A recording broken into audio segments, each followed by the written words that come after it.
Go. Streaming from South Africa to the world. This is the Stonks Go Moon podcast. What just happened? We break it down so you don't have to. Welcome everyone to the Stonks Go Moon podcast. My guest today, Rick Jordan. He is the CEO and founder of ReachOut Technologies. Welcome to the pod. What's shaking? Dude, you have the coolest name. Rick Jordan is... When I think Rick Jordan and I didn't know what you look like, I just saw superhero. I saw American superhero flashing before my eyes. And I guess that's sort of... You could be a modern day American superhero specializing in, cybersecurity, because kind of that is the superpower right now, isn't it?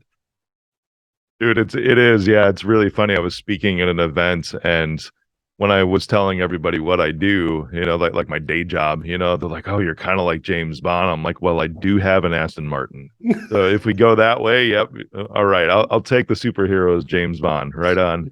Just live with a tag. The biggest tech company, I guess, emerging tech companies these days, Bytedance, more famously known from the app called TikTok. It seems it's engulfing everything. It's encroaching on Google's ad space. It's encroaching on Microsoft. My question to you is around the security concerns of TikTok. And I know there's been a lot of said, but what is your personal opinion on that subject, coming from the cybersecurity background? Yeah, brother, I'll drop some knowledge here real quick in a very human way, if that's cool. And yes, I know that I'm brilliant in the cybersecurity space, but I'm also a regular dude too. Yeah. So when I look at something like this, and I mean, you're in South Africa, I'm in the United States. Bytedance is a Chinese company. And I've been on global media talking about this too, is there's a difference between security and privacy. Because security is the ability for somebody from the outside to get in, right? But then privacy is what the people inside are going to do with the information they have of you. So there's a difference between those two. And when it comes to privacy with Bytedance or TikTok, there's pretty much none. And that's what we've seen, because there's been, if you want to call them whistleblowers, but it's more than media reports, that now we have confirmation that Bytedance has colluded with the CCP, the Chinese Communist Party, to provide data, especially on first world countries like the United States, the UK, pretty much anybody NATO, right? Yeah. So this is way more than just cybersecurity and privacy. It's become more political. And it's not something. I have a profile on TikTok. I just post stuff up there, but it's nothing that is it's the same stuff that's really on my Instagram account, and it's just to get more content out there. I don't have ads on there. I'm still trying to dance with the platform a little bit, but I have friends who, in 2 weeks, who are creatives that will just throw up like a golf channel and all of a sudden have 31,000 followers. Yeah, and it's okay, but they're also content producers. They're like me, to where it's a one-way push. It's not like a glimpse into my life, and I don't have any revealing personal information on TikTok either. That's the biggest key, right? Because I don't have my mobile number listed on there, so they don't have that information. I have the app not trackable on my phone whenever I go into there. There's ways to do that. With iOS, it's fairly simple. As soon as you open up the app, the first time I was about to ask, is there a setting? Is there a setting that you can do? There sure is on iPhones. Yeah. Androids, they're starting to come along. Samsung is helping with that a little bit. I mean, Samsung is a great company. They're a South Korean company, very much a friend of the NATO countries in the world from a political aspect. They're all for it, of course, for privacy and security. It concerns me a bit, because I'm curious as to where this is going to go. Yes. And what kind of data the Chinese government has access to through Bytedance. And that's something I know back with whether you liked them or not, with the Trump administration, that administration sounded the alarm on this a few years ago in the United States, and tried to completely ban TikTok from the US unless a US company acquired them. And for a while, Microsoft was actually in the running to try to acquire TikTok, at least for the United States. And that just kind of fell through when the election happened. So You, I would like to see something like that. I think from a premise, it's a cool platform, man. It's there's a lot of people that jump on there, and it's interesting to me too, because whereas Instagram's demographics are like younger, right? Like my Mhm. average following on Instagram Yes. is like between 18 and 30 years old. Yes. I'm seeing a lot of demographics with TikTok that are actually like 40s and 50s. it's Yeah, it's absolutely. interesting. It's like No, some older people that are getting on there. yeah, absolutely. But you touched on politics, right? And the previous Trump administration, Yeah, they banned Huawei for links to CCP. yeah, But you got it. okay, so my question is, why not ban TikTok as well, or Bytedance from America outright? Is it purely this the Democrats that are currently in power, and would, well, you said the Republicans tried as well. I'm just curious about the sort of dynamic. Why what is good for the goose is good for the gander? Why ban Huawei and sort of be lenient toward Bytedance? Yeah, I think it was a political scenario as to why this was not banned. However, I don't think it was just politics related to ByteDance. I think it was more so just the timing. And I can say this from firsthand experience because just prior to the election and the change in administration in the United States, I was in the White House, in Yeah. the West Wing, consulting the previous administration on cybersecurity with border control. And I'm talking AI based, right, for human Mm. trafficking. So Okay. I was there, and Wow. we were able to get around $300 million pushed across and approved as part of the $1 billion AI defense bill for the US. And this was something that was ready to roll. However, this was also in 2020, Yeah. right at the beginning of the pandemic, really right in the thick of it. So this is where I'm talking about timing. And while at that point it was like, you know what, this is a great political move from a perspective of we're going to stick it to China because we're going to prove that they're sending all these kids, right, and selling these kids in the US, amongst other countries, of course, too, because it's Yes. not just China that Yes. the child trafficking is sourced through. But Wow. in the process of that, though, it was around October-ish that's when the vaccine really started becoming mostly the priority, at least from a political landscape in the United States. Yes. Then it became former President Trump's Operation Warp Speed, and that became the political play in order to really, help America, yes, but also to win re-election. Yeah. And then when he didn't, so ByteDance, the human trafficking stuff, Huawei, all of these things kind of got shoved to the side on the political stage because we were in the middle of a pandemic and the vaccine is what people were crying out for.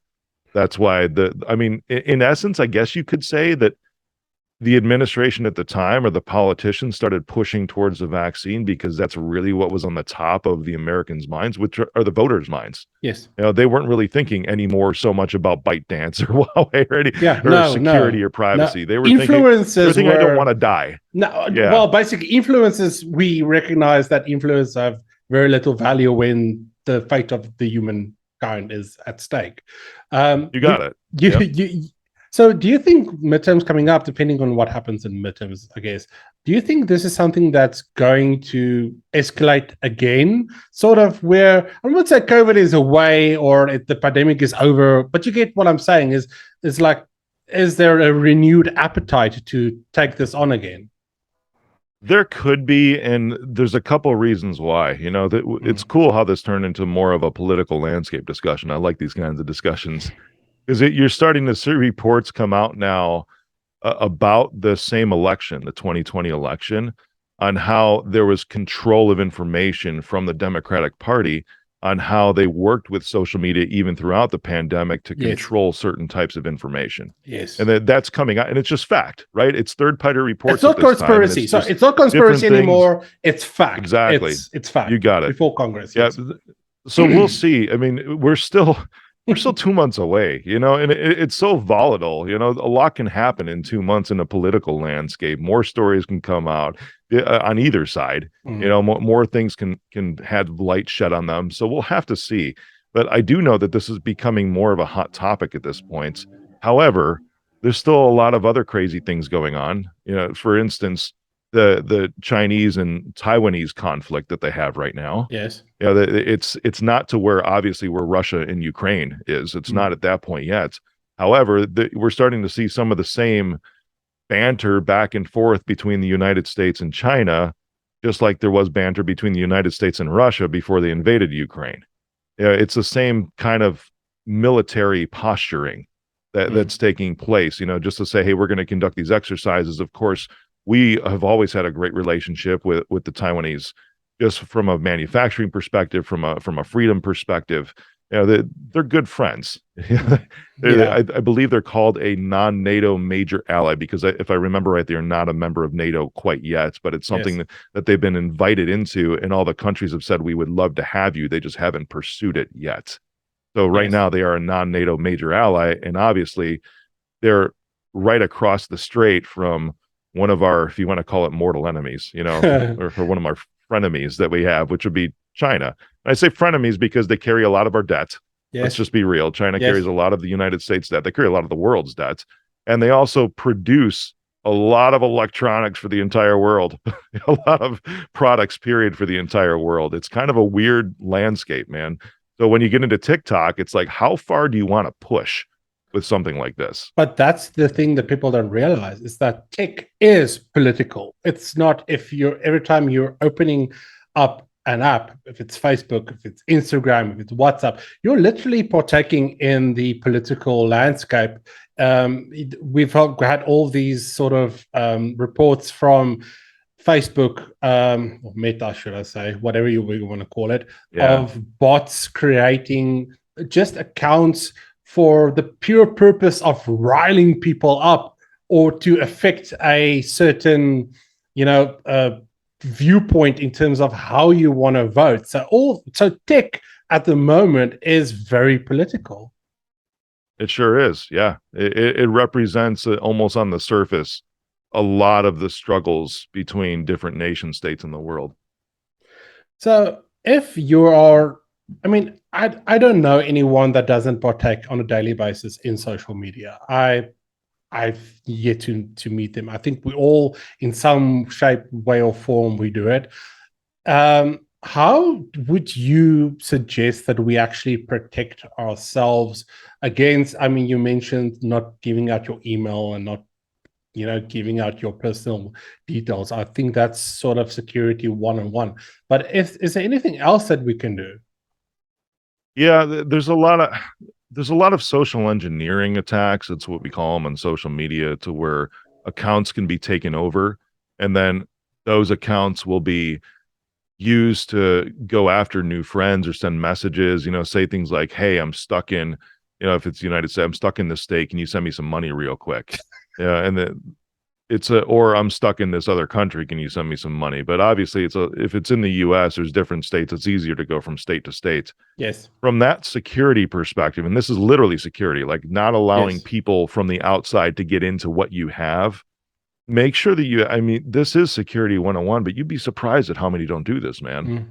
Things like two-factor authentication, to where you sign in with your password, but then you also have to have an authenticator app, or even as simple as a text message sent with a secondary code every time you log into Facebook, Instagram, Twitter, LinkedIn, TikTok, whatever those are. Or there's even things to, I do like TikTok from this aspect of it, and I think Facebook does this now too, is where you can sign in with Google. Yes. And Google, of course, is, but that single sign-on helps, because they would have to compromise your Google account, which you should have two-factor authentication on. If you don't right now on your Gmail, turn that on, but then at least you have one thing that can kind of go across the board for all these others. So they really cannot get into your TikTok. They really cannot get into your Twitter account unless they have access to your Gmail accounts, which should be locked down beyond lockdown. That cloning of influencer accounts and trying to get, to scam people, that's really on the rise. That's sort of reaching epic proportions. Because what happened to me is, I'm nowhere near an influencer, right? But someone cloned my Twitter account of the SGM podcast, and then they sort of went after people and said, oh, if you want to appear on this, we're going to have this person on before you, whatever. Just pay this fee, and then we'll book you on the show. And someone reached out to say, listen, this is, and it looked legitimate. Like they even had some of my content on there. It's like, this isn't, hey, do you want to buy Bitcoin? Scam. For sure. These are like professional people now. Yep. I just went and looked right now to see if I still have one fake account that's active. At any given point, there's like 3 to 5. And the crazy thing with me is that I see on my accounts, when I get these cloned accounts that are fake. Yes. Because I mean, my Instagram account's a little over 300,000 followers. I've got good engagement. When I see this, some of these go a long time and they'll get a couple thousand followers. Yes. On there, because it's almost they'll say like, hey, this is my new account, right? My old one got hacked or something like that, when it really didn't. It's just, that's social engineering. You're making up a story that is believable, and then people follow it. So then at that point, they can DM these individuals who were following me on my real accounts, and now they're following this fake account, which is somebody that's looking to take advantage of them.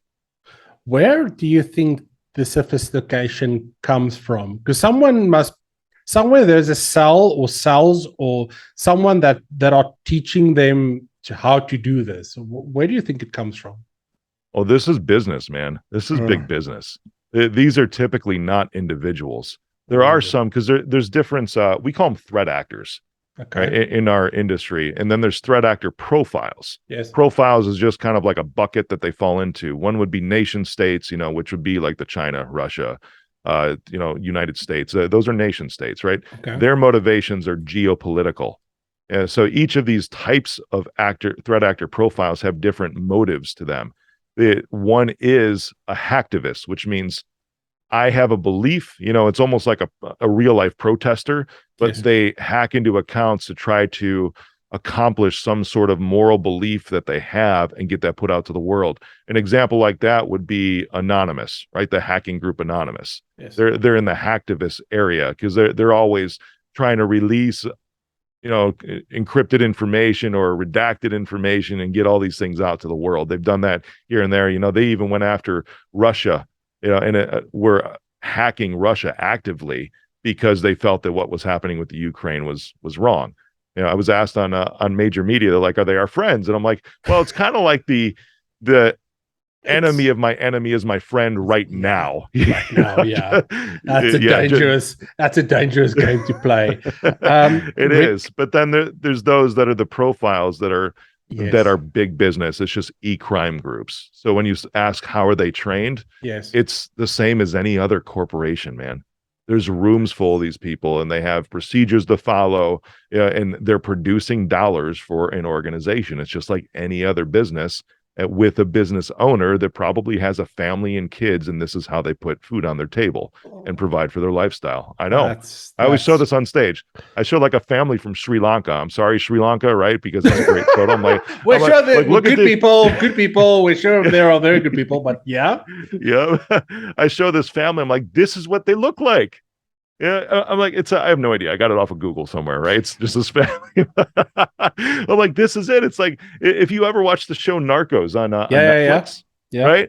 I mean, that's a good depiction. It's like, look at the relationship of Pablo Escobar and his kids and his wife. That's the same as his family that I put up on screen when I'm talking on stage. This is what they look like. They're not in some dark room with the hood on. This is what it is. It's real people making a real living off of taking advantage of other people. Yet there's a disassociation because they never see those people. It's strictly business. Yeah, I think that's a very good point that you bring up there. It's because social media has brought this association between people. It's I can say anything to you and I can do anything to you online, and there's no repercussions. Whereas I would not in the real life walk up to you and say, hey, you retard or whatever, because you would punch me in the face. So you think that's a major driving factor.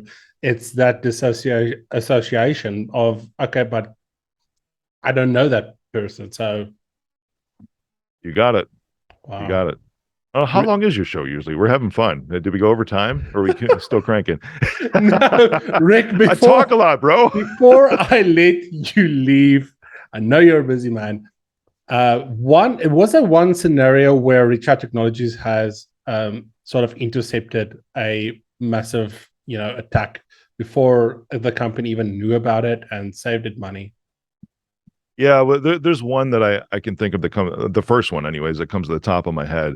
It was I always typically remember these numbers exactly. I can remember girlfriends' phone numbers from 25 years ago, right? So there's something, it's like numbers stick in my head. But this was a 815-469-1044. I mean, go ahead, dial it. I don't know whose it is now, but I remember this phone number. Anyways, it was $258,000 is what this one was, and we caught it because there was some weird communications going back and forth, and our technology is a combination of AI monitoring and then also real human beings that take a look at these things, because the AI can catch stuff quicker, but then it's a human that can actually determine if it's real or not. So the AI looks for patterns, and then humans bring the judgment. That's really how it comes down to when it comes to any cybersecurity. This $258,000, we saw some emails going back and forth with a slightly modified domain of our clients, meaning they turned in their domain name was the word ICE, and they turned the I in the domain name to an L. So it was like lce.com. And that was starting. We monitored this back and forth, and then we saw that there was a request that was sent out, and one of their people was about to make a wire transfer. Oof. Because it made it look like it was coming from the owner inside saying, I need you to pay this vendor. Here's the wire information. And we stopped it within about 2 minutes, which was fantastic. And there's other controls that are in place too that exist, because other real life controls, like don't send a wire or have your bank put a threshold, maybe $10,000 if you're a business. That way, no wire transfers can go out without a secondary approval after $10,000. But prior to that, we caught it and we said, timeout, don't do anything, because this is somebody that's fake. And then it became an education point. It's like, look at this right here. Look at the domain. We were notified of it. Then we had a human being resolve it, called them within 3 minutes, and they were like, oh my God, thank you. For real, it's $258,000. There's been other chances. We've recovered funds too when they have been taken, like a couple million. We've recovered half of that before. So working with the Secret Service and the FBI it gets kind of fun, but also, I'm wondering when it's going to end. That sounds and like the answer is that sounds like a podcast for another time. That sounds like a true crime podcast. Rick, right on. Thank you so much for joining me. If the listeners want to go and connect with you and learn more about ReachOut Technologies, where can they do that? Just follow me on Instagram at Mr. Rick Jordan, or search me on LinkedIn if you want real cybersecurity info. And we'll drop all the links in the comments. Thank you so much for joining me today. To the listeners, peace, love, and prosperity. And we'll catch you in the next one. Cheers.